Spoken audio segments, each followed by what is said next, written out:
All right, well, good evening, everyone. Welcome to this webinar event entitled Afghanistan in this Critical Moment. My name is Muhammad Khalil. I'm the director of the Muslim Studies program at Michigan State University, and we are delighted to have you all with us. I'd like to first take a moment to thank the co-sponsors of this event. First, the MSU Asian Studies Center, Center for Gender and Global Context, College of Arts and Letters, College of Social Science, Department of English, Department of Political Science, Department of Religious Studies, Global Studies in the Arts and Humanities, Institute for Global Health, James Madison College, and Peace and Justice Studies. I also want to thank our administrative lead, Mary Ferdowsi, and also the administrative lead in Asian Studies, Julia Grimm, for making this possible. And with that, I'd like to turn it over now to our moderator, and that is Professor Zarina Aslami. Professor Aslami is an associate professor in the Department of English and a core faculty member of the Muslim Studies program, and I'm delighted to introduce Professor Aslami. Thank you so much, Dr. Khalil. I'm really, I can't tell you how excited I am to be here and how thrilled I was when you asked me to moderate. You really pulled together two of the most exciting scholars, I think, right now, and I'm really interested to hear their insights on the present. First of all, we have Dr. Nora Sadiq, who is a postdoctoral research associate and lecturer at Princeton University. Her major research endeavor involves studying Muslims in the United States and how a faith-based community with a diverse collective of subgroups reconciles itself with the existing racial climate.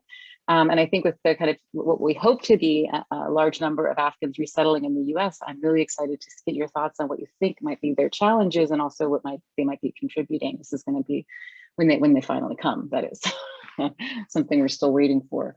Dr. Sadiq's articles have appeared in such journals as PS, Political Science, and Politics and Gender, and she has numerous book chapters and edited volumes, which I think tells us just how in demand her work is. And I'm also delighted to add that she'll become my colleague here at Michigan State, joining the Department of Political Science starting in 2022. Our second speaker for today is Dr. Ali Alomi. And I have to say that I've been reading your short pieces that have been circulating like wildfire on social media. In particular, I'm thinking of the history of US intervention in Afghanistan from the Cold War to 9/11, which appeared in Vox. And it's really impressive for how it can condense so concisely without simplifying a really complex history. That's in Vox, highly recommend. And also the history of the Taliban, which appeared in The Conversation. These are just quick pieces that happened shortly after August 15th. And they've done a lot, I think, to illuminate the situation for people. Dr. Alomi is assistant professor of Middle East and Islamic history at Penn State Abington. He studies medieval Islamic thought and modern Muslim political movements. His research examines the way Muslims imagine the world around them through the intersection of religion and science, cosmology and geography, and the intersection of identity and empire.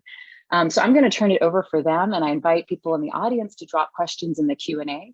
And we should have plenty of time to pick up some of them and get the thoughts of our speakers. So I don't know if we decided who was going to begin. How about Dr. Sadiq? Would you like to start? Sure, thank you. I'll keep my remarks brief so that we can engage in conversation, but I want to thank you for having me, and MSU already feels like home. I'm really excited to join the faculty, and I know I have esteemed colleagues watching. And September 9th is a particularly harrowing day that I think about every year. And today, of all days, it's 20 years since September 9th, 2021. And for me, being an Afghan American, that day was like a canary in a coal mine as a warning. And what do I mean by that? September 9th is the day that Ahmad Shah Massoud was assassinated by the Taliban. Ahmad Shah Massoud was the head of a resistance movement based in Panjshir in Afghanistan. And he was killed that day by the Taliban. It was also the first time I saw my father cry as an adult. And I just remember when he received the news, him going to the basement and me following me like, Baba, Chishoda. And he told me, and I'll never forget what he said. He said, Afghanistan will never be the same again, and the world will never be the same again. And that both made me sad in the moment, but it was a bit cryptic because 2 days later, I'm in a classroom, in a psychology classroom in high school, when the attacks of September 11th occur.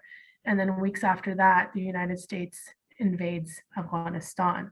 So in so many ways, September 9th began a series of events that both influenced my life and the lives of those of us living in the US as Muslims, as Americans in the United States, and as someone who's a first generation Afghan. I came here when I was 5. It affected my life and the life of our families in Afghanistan. So I want to begin by saying that because the reality is that this is not just an academic subject or situation for me personally. I've been involved in Afghan civil society spaces for about 11 years.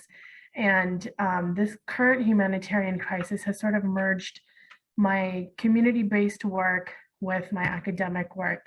And in a lot of ways, the intersections have always existed. I primarily study race and American politics and how systems of racial hierarchy influence marginalized communities. And the reality is that because the US is an empire, the way that we've set up hierarchies in the US is something we've also exported with us when we went to other countries. So the transnational impacts of our work very much do exist, and we see manifestations of that in different countries across the world. I've had the honor of working with Dr. Ulumi, I think, for most of the 11 years in community spaces. And I think it's particularly comes full circle to be on this panel with him. I've learned a lot of the history of Afghanistan just in my discourse and conversation with Dr. Ulumi. The political context, just to situate it, and I'll wrap up here, is that we've been directly involved for 20 years in Afghanistan, but our work predates that in terms of our political involvement going back even 20 years before that. And so in many ways, we have to think about the arc of the US presence before 9/11 and post 9/11. We were there before 9/11. We came in a substantially more explicit way in a post 9/11 arena. And the reality is that their presence is a nuanced and complicated one. My family is from Herat, and the US presence brought a certain type of stability where Afghan women were able to reconvene building their lives and dreams in a garden of things that they had not before. But on the other hand, you had rural areas where the violence and fatalities targeting their families continued. So there is no one opinion on US presence.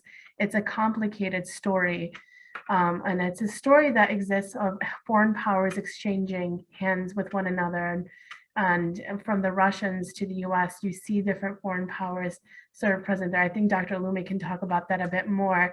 On the political situation right now, what I can tell you is that given my background in public policy, my colleagues work in the State Department and the Department of Defense, and never have I seen my colleagues more mortified at how we've exited from Afghanistan. So what I'll end with is that the humanitarian crisis that tipped off is the way that we ended this. So I'll get very practical and put my policy hat on for a moment.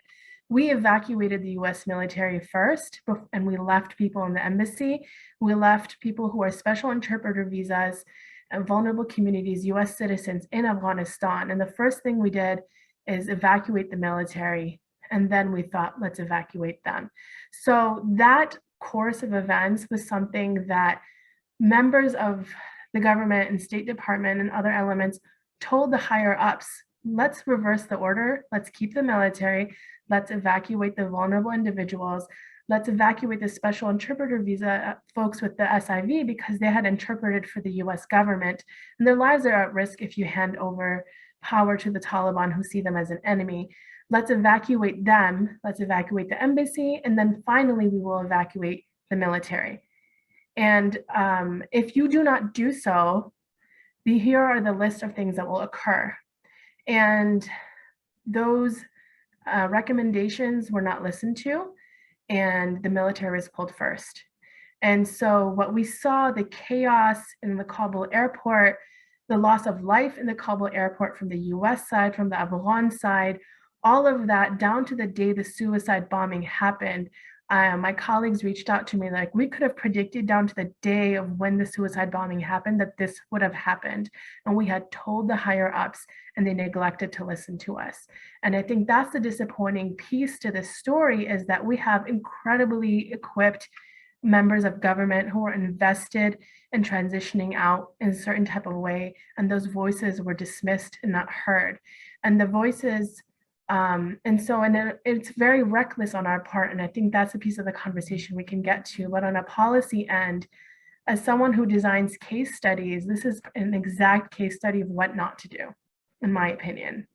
And for a government administration that has so many bright and brilliant minds to dismiss their advice and to just hurriedly leave because you just have this end goal in mind, brought a carnage that we're still reeling from, and in a way that it might affect us and push us to get further involved. And so I'll end here and say, right now, Ahmad Massoud is in Panjshir, the son of Ahmad Shah Massoud in Panjshir is in trouble. And the Taliban, who are currently in power, are targeting Panjshir, and they're creating blockades and systemically oppressing them and also other Afghans like the Hazara that have been hiding in Panjshir. And so we don't need a second canary in a coal mine moment, but it is very eerie that 20 years ago, his father passed away, and now 20 years later, the US is evacuating and he's asking for assistance to resist the Taliban administration. And we need at one point to really listen to the voices that have been drowned out and really be careful with this moment. We still have an opportunity to mitigate some of the damages done. And think of this less as an intellectual exercise, but more so as a very real humanitarian crisis that everyone listening in has invested in with our taxpayer dollars. Thank you.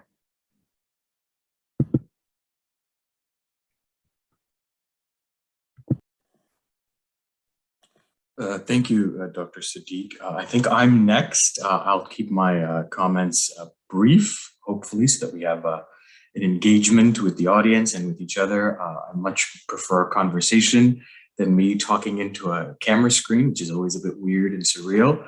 I wanted to start off by just thanking Dr. Khalil for the invite, Dr. Aslami for moderating this, and my wonderful co-panelist, Dr. Sadiq, who's both a friend and a colleague. So I have a unique pleasure of working with her for several years, and this is just one more time we have to get together to make sense of the chaos of the world. I am a historian, and for us academics, sometimes the things that we study in the archive jump into the headlines. And that is a surreal moment in which a subject matter that I've always had a personal connection to keenly comes into public focus. It's bizarre because historians are often shouting warnings and they're often not heard. And we often talk about the dangers of the past and repeating certain mistakes. And so hopefully what I can offer here is a turn to history in order to understand the contemporary moment. We often see Afghanistan called the graveyard of empires, but I want to push back on that language. In actuality, it's the crossroads of empires. It is a country that was born from the very beginning, caught between great imperial powers. In its pre-modern history, it was shaped by and benefited from an intersection of the Safavid empires and the Mughal empires. But in the modern era, it was caught in the great game. One of its early emirs actually noted that Afghanistan was like a swan in a beautiful lake, but on one shore was a bear and on the other shore was a tiger, here referencing Great Britain and the Russian Empire. And so from very early on, Afghanistan, a small landlocked country, had to figure out how to navigate this complicated situation. Caught between these two great empires, Afghanistan went through a series of political upheavals, and its entire history can be arguably said to be shaped by the experience of navigating international powers and imperial interests. In the 1950s, Daoud Khan would try to leverage this experience with the successor empires, the United States and the Soviet Union. He was famously quoted as saying that he enjoyed lighting his American cigarettes with Russian matches. This tells you a little bit of the political calculation that any Afghan leader had to make in regards to Afghanistan. What were American interests? What were Soviet interests? And how did you navigate them? How did you manage them in order to leverage it to the best experience of your people? Very early on, the United States was involved in Afghanistan. We often imagine the Afghan war starting 20 years ago. 2001, post 9/11. But that history is actually much deeper. It goes back to the 50s, in which the United States, as a result of its Cold War policy, was interested in building the infrastructure and therefore shaping the ideology of Afghanistan. It was involved in the Helmand Valley Project, an agricultural project in the south of Afghanistan, while the Soviet Union was involved in the north, building the Salang Tunnel. The result was that Afghanistan was flushed with cash. International aid was available. This made the primary employer of Afghanistan the government. At the same time that the government was the main employer, Kabul University was the battleground of ideologies.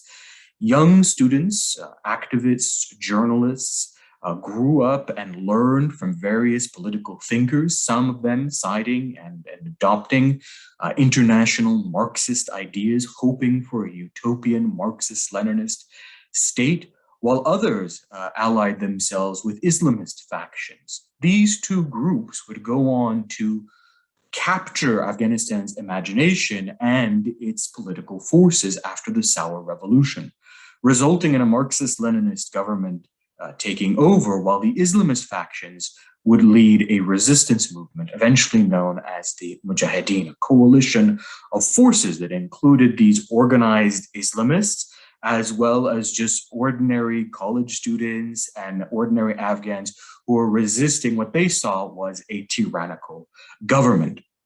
And from this moment, you had the Soviet Union and the United States ramp up their funding. The United States began funding quite early on, after the Sour Revolution, supporting certain segments of the Mujahideen, particularly the most regressive and reactionary components like Hizb Islami, led by Gulbuddin Hekmatyar, a guy who was carrying out acid attacks against women at Kabul University, who was in exile because he murdered a young Marxist activist.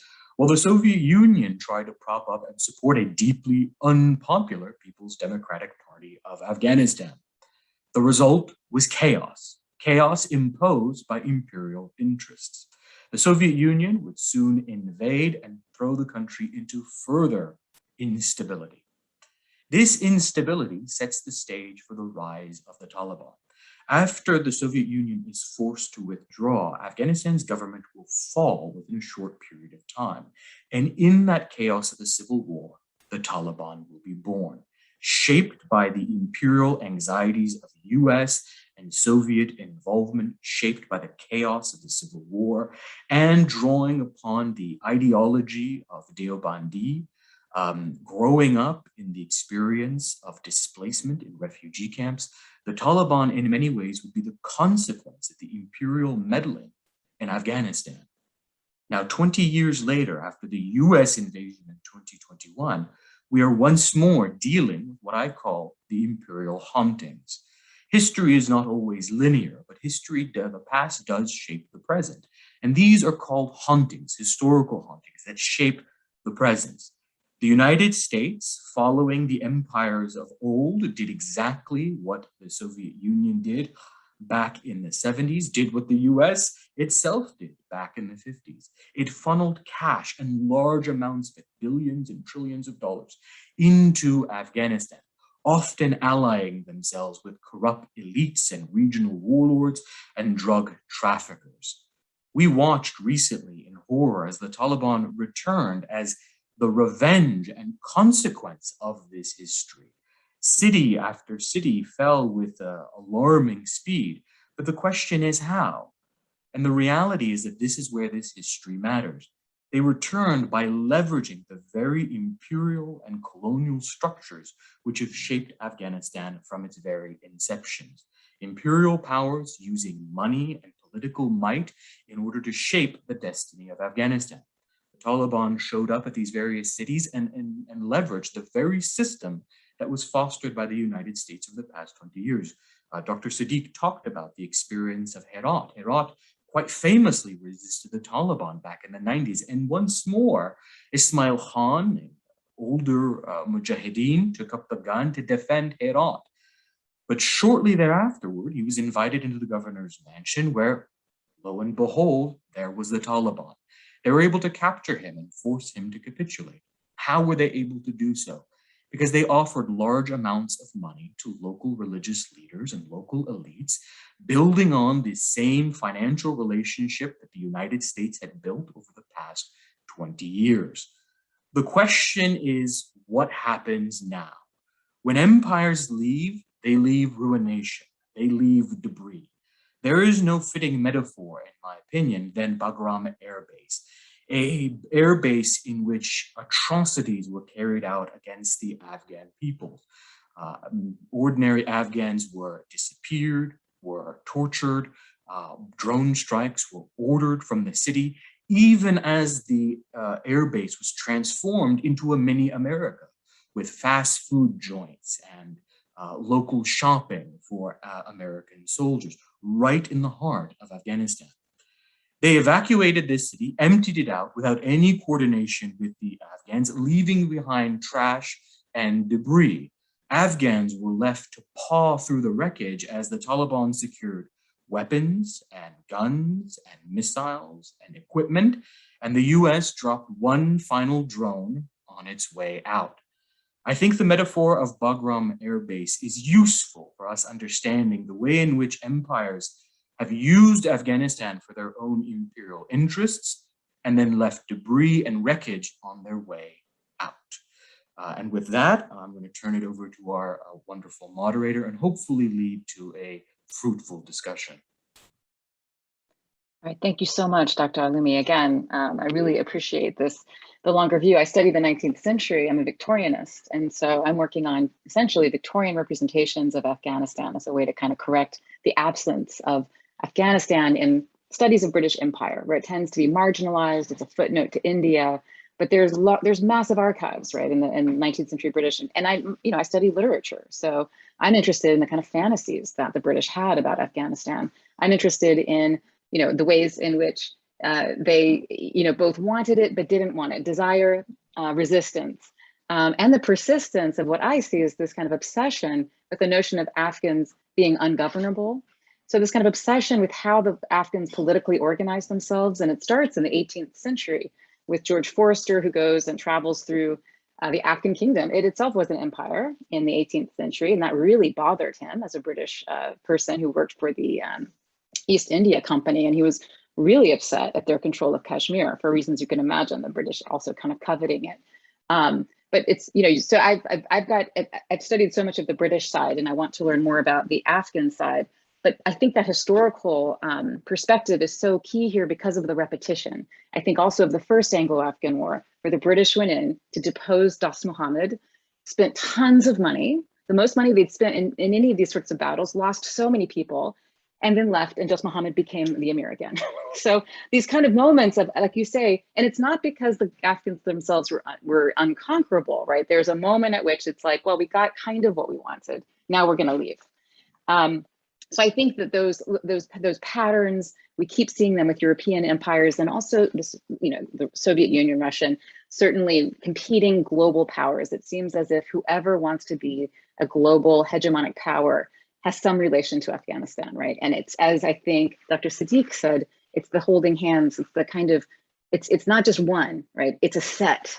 And it always seems to involve Afghanistan. So I'm thinking about the historical perspective you're bringing, Dr. Alumi, and then the policy perspective that you brought in. Dr. Sadiq, what might we say to, I think you were both speaking to this, but I don't know if you wanted to speak to it more, and you don't have to. We can go to the Q&A and look at stuff where you can ask each other questions.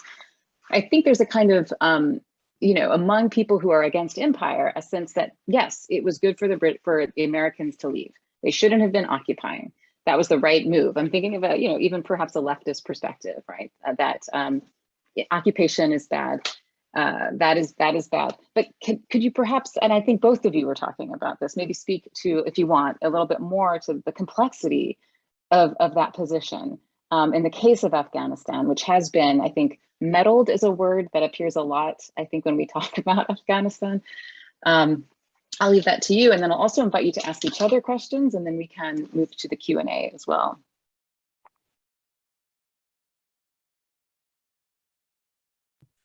Dr. Sadiq, do you want to go first? Sure. Yeah, I think that in an ideal world where, I think Dr. Lumi talked about this, the reality is that there is a history of meddling, and it's left a certain type of culture in Afghanistan. And there's a desire for Afghans to write their own destiny by and for themselves. And that would require the goodwill of their neighboring countries and foreign powers not to meddle.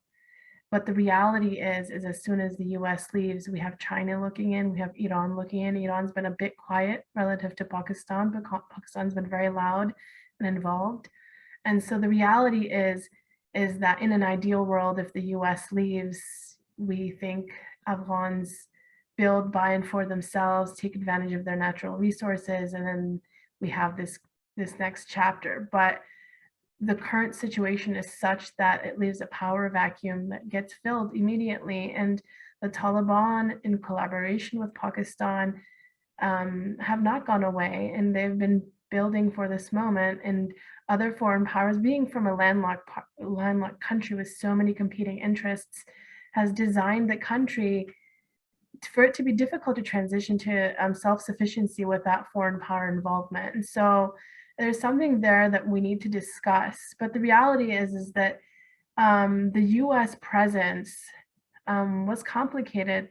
And so I will say that for my family in Herat, there was some stability where the women in Herat were involved members of society. So there's no black and white answer of, oh, they were the bad guys and complete carnage happened, or, oh, they were amazing, they were saviors, and because of them, women went to school. The reality is it's gray, and there's like a tumultuous perspective, and different women will tell you different accounts of how they benefited or have fatalities because of the US presence. And I think that's a complication that's unsettling for people to sit with. It's a really beautiful story from like a James Bond film, if we could just kind of arc a bad guy and good guy.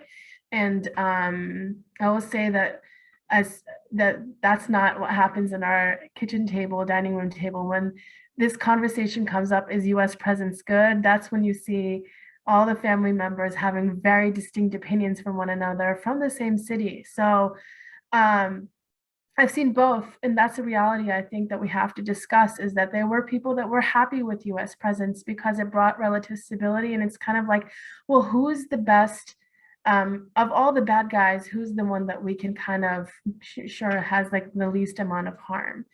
From my perspective, because I'm an American, I can hold the US government accountable. So they feel more tangible for me to hold them accountable and deal with than Pakistan or Iran, where you have more authoritarian type regimes around, or China, right?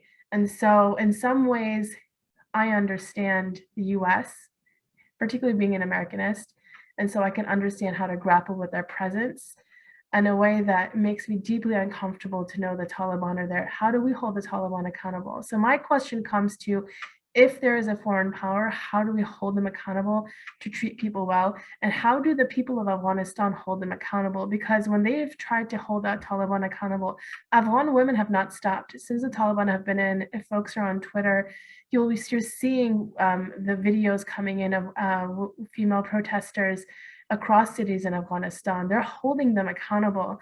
But are they listening? And who's going to make them listen? These are the real questions we have to ask ourselves about the switch and transition.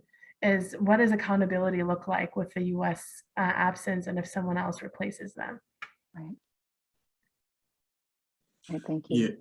Yeah, if I can just add a couple comments to that. I think that this history is always complicated. and political and power dynamics are always complicated. They're never simple binaries. But it's also important, I think, to note, and Dr. Sadiq mentions this, where that vacuum comes from, right? The Taliban are able to emerge not because the United States is withdrawing. The Taliban were able to emerge because the United States spent 20 years droning the rural sites of Afghanistan. That's where their power comes from. That's where they were able to conquer city after city. This is something that the Taliban have done in the 90s and they continue to do now. It's often a facetious argument, right? They argue that they're an anti-imperialist force. They're not. They're very willing to ally themselves with imperial powers. They're more than willing to work with international. Back in the 90s, before the Taliban became the big bad and was associated with Osama bin Laden, the Taliban were in Texas making deals over oil and natural resources and gas with American politicians and American businesses. They were perfectly fine allying themselves with America. And even in the past 20 years, we often talk about this as, for example, the United States versus the Taliban. But the Taliban and the United States often had a de facto relationship, and they would work against other sectarian movements. They would work against other insurgencies. So the Taliban quite famously would work against ISIK in Afghanistan, Islamic State in Khorasan, alongside the United States. In fact, the very last drone that the United States dropped, which ended up killing a family, the coordinates were given to the United States by the Taliban. So the Taliban, it's very rare in history to see these type of binaries. They really don't exist. The rhetoric of the binary exists, right? The Taliban fighting against the United States and the United States fighting against the Taliban. In actuality, these forces often align.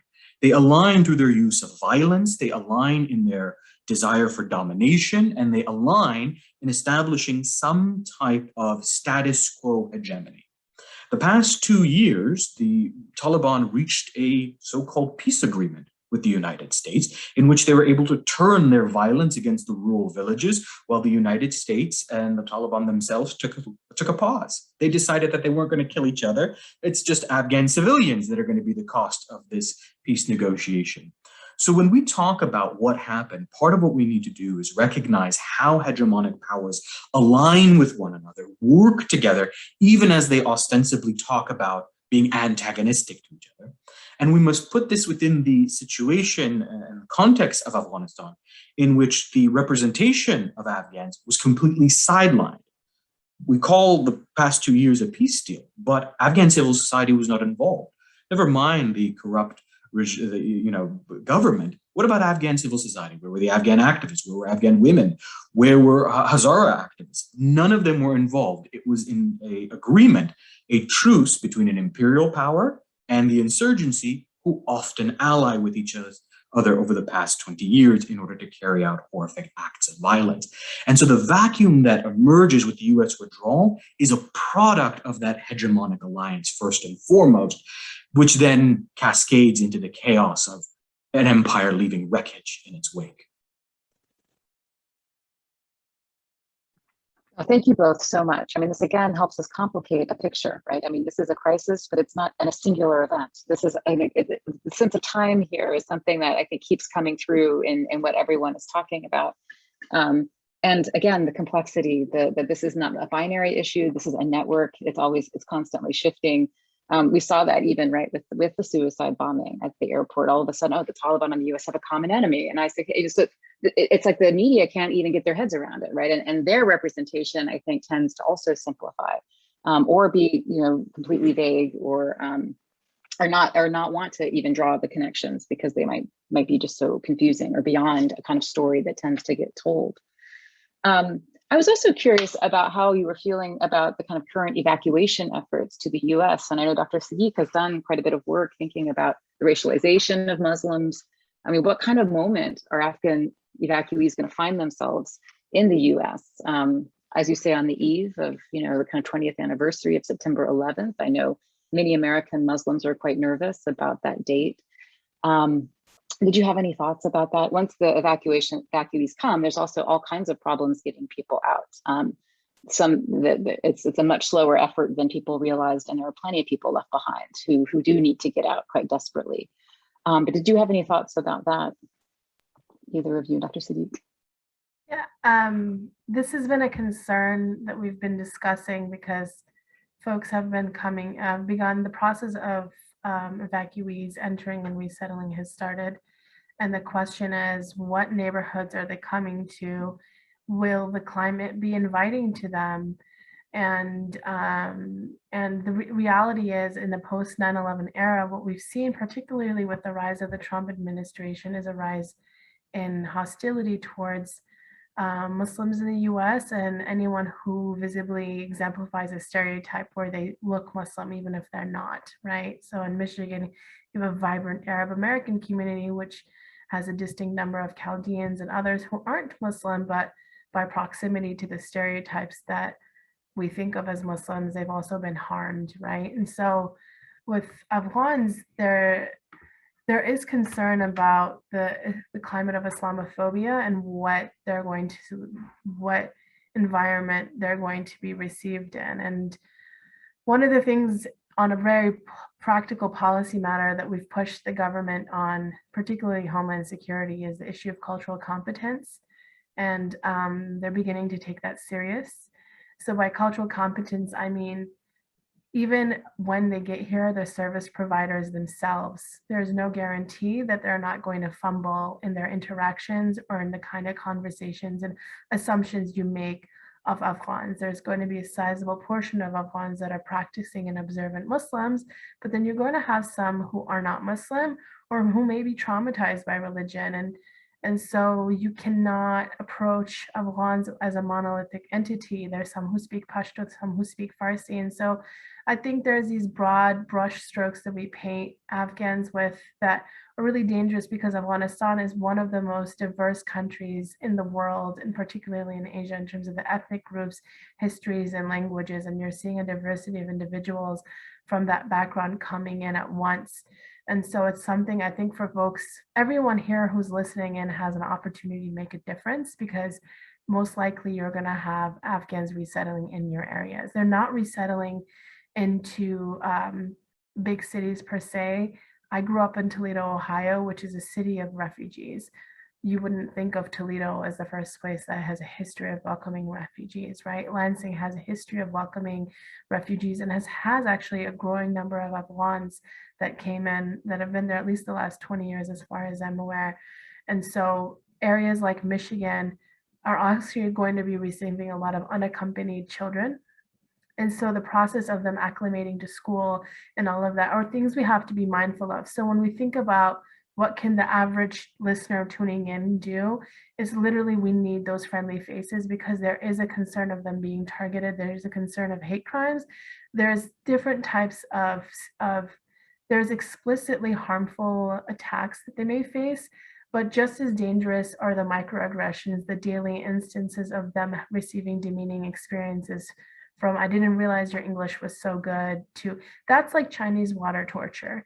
Like every drop of a negative experience for someone who's already traumatized is going to leave an impact on them. And with Muslims that I've surveyed in my work, you realize that it's often those minute moments that leaves a really strong impact on them and how they conceptualize their identity and why they want to engage in politics and why they feel marginalized.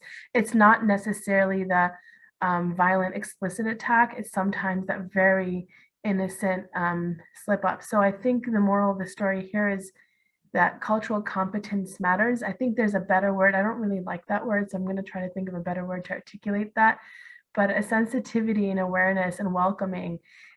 We need a movement of welcomingness for these individuals, because all the images, if you Google Afghanistan, are bombs. And like the reality is these folks, any Afghan kid is going to smoke you in karaoke when it comes to singing Smooth Criminal by Michael Jackson. Michael Jackson, Whitney Houston, Madonna, ask any kid coming there, particularly Michael Jackson's Smooth Criminal, they will out-sing, take them to do karaoke, they will outdo you on that, right?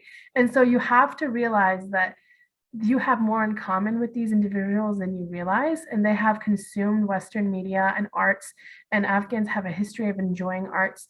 And so those are the things I think we have to bring at the forefront of remembering on how to engage with folks, is the commonalities like that on a very practical matter, because we see the negative repercussions otherwise. The only thing you have to fear from Afghans is that they will outcook you.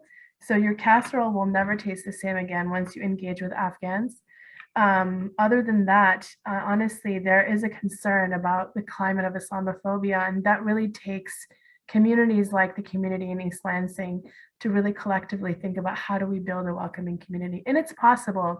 I grew up in Toledo, Ohio, and I would say it was a 95% positive experience. So the 5% that had like very interesting moments, you had a community that was there that welcomed, that continues to welcome folks. So it's really possible to highlight best case scenarios, but we really have to be active in building that, because the reality is that Islamophobia has not waned and has actually increased through time in a post 9/11 arena. Yeah, I think the comments on Islamophobia are so important there. Thank you, Dr. Sadiq. To answer that question, I think Afghans are also entering into two particular climates. The first is the climate of surveillance. The post 9/11 moment built up a massive apparatus of surveillance, which was built on a much older surveillance of Black communities in cities, surveillance of Black activists. So we see the racialization of Muslims within this longer history of surveilling communities of color. So Afghans are going to be entering into this. Experiencing the post 9/11 world means experiencing the surveillance of the state, right? The surveillance of the state is an ongoing reality, and one that we often take for granted, because it's not just a state surveillance now, but we're also seeing the surveillance of capitalism from Amazon's face recognition technology, Alexa. All of these things are going to be what Afghans experience here. The second component is the rhetoric that they will be thrust into. The rhetoric, as Dr. Sadiq quite brilliantly points out, of Islamophobia, which we will see on the right. We're already seeing the language of Afghans on airplanes. Do you want these people to show up in your cities? Do you want these people to show up in your towns? But it's not a unique experience among the Republicans. This is also a Democrat problem. To speak from the activist perspective, Afghans will be entering into the rhetoric of self-congratulations, Democrats talking about a successful evacuation. I've spoken to activists, dozens and dozens of activists, spent the past several weeks trying to reach out to their members of Congress, including the progressive ones like Ilhan Omar and Katie Porter, only to be blocked by American bureaucracy. Families were left behind, families were abandoned, which is not unusual. All empires imagine themselves to be beneficial to world history, but the actuality is ruination. And so we're going to see this language where Republicans are going to be going, do you really want these people in your communities? And Democrats are going to be talking about, look how successful we were while dodging the calls of Afghan activists, while not calling for the waiving of the humanitarian parole fee, while ignoring the fact that literally tens of thousands of Afghans are still stranded. So they're going to be used either as a rhetorical football or experiencing the surveillance state. And this is where it's really important to build solidarity, right? It's super important to think about intersectional solidarity, how things like Black Lives Matter intersects with the surveillance state and the police state, and from there build structures that can help people who are displaced by the experience of war. Yeah, thank you both so much. What you both are talking about is so incredibly illuminating. And I think, August 15th lives on as a day where many, many Afghan Americans have never felt the same again. That was the day the Taliban took control of Kabul, which some people predicted, of course, would happen so quickly. Others were stunned at how quickly it happened. And then to go back to a point Dr. Sadiq said earlier, the fact that the military evacuated before getting out all of the people who had helped the US or worked for US organizations or were at risk, continue to sort of build that trauma over the last 3.5 weeks, right? I mean, it feels like it was years ago. It feels like it was yesterday. Again, my sense of time has completely collapsed since that particular date. But what I was also thinking about was how there was the earthquake in Haiti. And what really struck me on Twitter, which I'm on too much, but you learned so much, is a circulation of a kind of corruption discourse, like, oh, look at that corrupt government, and the repetition of that with Afghanistan. Now, both have to be held accountable, absolutely, but it seemed very quick as a way to deflect against any sense of accountability on the part of the US or other empires in both locations, and a way to blame people for the things happening to them. And it made me think, and I was really grateful to the Black activists I follow on Twitter who wanted to see the two things together. And I thought there's hope in this, right? I mean, there's a way to think about solidarity. And I think, again, Dr. Sadiq's work, I think I am so, I can't wait to read more and learn more about thinking about the sort of current US racial climate and what modes of solidarity might be built across the ways that has it works to distance people, right? I mean, part of where we're gonna see is why are Afghans being let in but Mexicans aren't? We're gonna have to navigate all of that and try to make sure that we're being clear and nuanced about all of that, because yes, the Mexicans should be let into, right? What are our laws around immigration? I think all of that's going to come to a head in the years to come. That's just going to become more and more central because of this particular situation.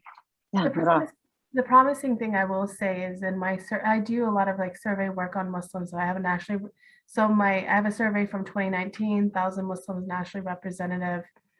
And what you find is that Muslims support Black Lives Matter as a cause in a way that you don't see in the general American public. I think the ISPU think tank that's based in Michigan has found similar findings. You find particularly Black Muslims really caring about Muslim causes abroad in a way that's very meaningful. Even the conception of community ummah is a word that I use a lot, is a term that comes up in mosque sermon spaces across Muslim communities. And so there's so many reasons that we should be divided, but the interesting thing is that the resurgence of the civil rights movement and the way that Black activists have built community is one that non-Black Muslims have leaned into, and there's been a natural and organic relationship that has emerged. And I credit Black Muslims a lot for sort of paving the path and building some of the language that young Muslims now use. But there is, this area is ripe for solidarity. I think people would try to divide and conquer, but the reality is that these marginalized communities realize that they're systemically being oppressed and targeted, like Dr. Ulumi was saying, by the surveillance state. They're connecting the dots. Youngsters are not dumb to what's going on. They're connecting the dots, and you're seeing a lot of solidarity work in a way that even honestly I was surprised by when I was doing my survey analysis and some of the conversations I was having. I was like, of all the things going on, you really do care about what's going on. Like, I had so many Black respondents talk to me about Palestine. And I'm like, there's so much going on now, and you have the bandwidth to think about Palestine. And the reality is they're seeing the connections of oppression, and they're doing the work themselves. These are not even questions I'm feeding them. So I think that with young Afghans coming in, they're going to lean in to the discourse in a way that might find them room to engage, right? These Afghans are American because they're a byproduct of the American political engagement we have, right? They're not foreigners to this country. Afghanistan is almost like an extra colony, right? So them coming to the US is, yes, technically being new here, but they're not new to the US political imagination, and they've probably spent more time with US military and elements of US military culture than what you and I are exposed to on a daily basis. Thank you so much. And I really should turn to the Q&A. I've been remiss in my duties. We've got about 12 questions here. I do think we might have covered some of them or hit upon a few of them. I don't know, Dr. Sadiq, Dr. Ulumi, if you would care to scan or find one that you feel like you can speak to in the moment. I think there's questions about language, going back to the idea of cultural competency, like how much of that misunderstanding, US misunderstanding cultures in Afghanistan having to do with the differences in languages, a question about the path forward in terms of the international community in Afghanistan, the role of Pakistan, and the drawn line, right? That's during my period. That's the late 19th century, and that was quite a deal that Abdul Rahman Stracker was kind of was pushed into accepting, but that's certainly something that we see as a fault line over and over. I would be I don't know, are curious any of these? to get your take and Ali's take on the Duran line. I think it comes up in conversation. People don't have a sense of what that means in the context of this. So I'm punting it to you both. That Well, it's a term that comes up a lot. yeah, well, Dr. Alumi I'm gonna hand that to him. I mean, I've written about Abdur Rahman's memoir in relation to a number of poems that British people wrote about him. They were really taken by him, and I think in ways that are instructive to the present, the sense of the kind of strong man. But he was genocidal, of course. He was, authoritarian. He also surveillance really kind of started that process in the 19th century.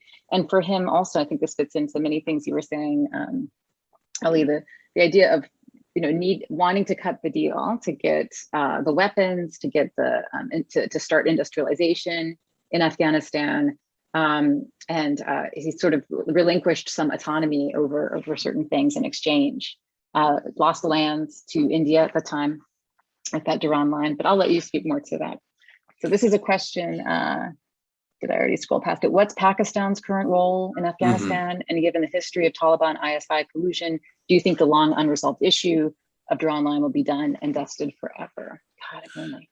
Yeah, that's a fantastic question. I'll answer the relationship of the Taliban and the Pakistan, but I would love to actually hear more about the Duran line, particularly from the lens of the memoir you study, Dr. Aslami. That's really fascinating, and hopefully we have time so we can hear a little bit about that, because it is crucial to understand that relationship, but also to introduce that British colonialism plays a factor here. This isn't just Pakistan and Afghanistan.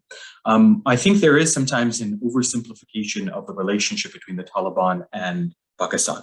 Without a doubt, there is a relationship. That relationship goes back to the 90s. Originally, Pakistan's ISI saw Gulbuddin Hekmatyar and his Hizb al-Islami as an ally for themselves, particularly as an ally to deal with the fact that their neighbor country was caught in the middle of the United States and the Soviet Union. That is a deep anxiety for Pakistan, right? Small country, yes, it's got nuclear weapons, but it's a relatively poor country. It's not militarily that powerful. And now you're dealing with the fact that the Soviet Union and the United States are next door. So they allied themselves with Hizb Islami, they allied themselves with Gulbuddin Hekmatyar. But during the Civil War, Gulbuddin Hekmatyar, once the funds from the US dries up, starts to do his own thing. So he turns on the ISI. And when Mullah Omar starts to gather in Kandahar, he draws upon the young Afghan refugees in the madrasas of Pakistan. That's where the ISI goes, okay, maybe we have an alternative here to Gulbuddin, the Taliban.